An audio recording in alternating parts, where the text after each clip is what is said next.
Hello kaibigan, magandang hapon po sa inyong lahat. Sana po ay mag-ingat tayo ngayong panahon ng pandemic at sana po ay magustuhan ninyo ang aking awitin. Ito po ay para sa ating lahat.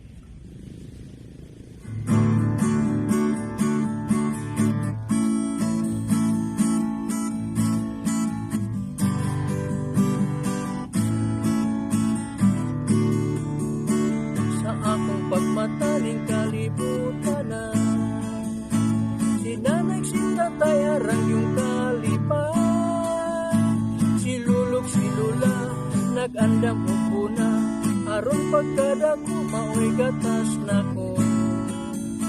Wala ko magdahon sa akong pagdako, kalibutan di ay dilitanan lipay, daghang pagsulay kasakit o pagmahay apan kining tanan pwede malikayan. Sa panahon karon importante ang pagtuo, kini mao'y pabalon kanimo puho. Ayaw si piyata kini mabuhi ka, kini ang sekreto aron mahawas ka.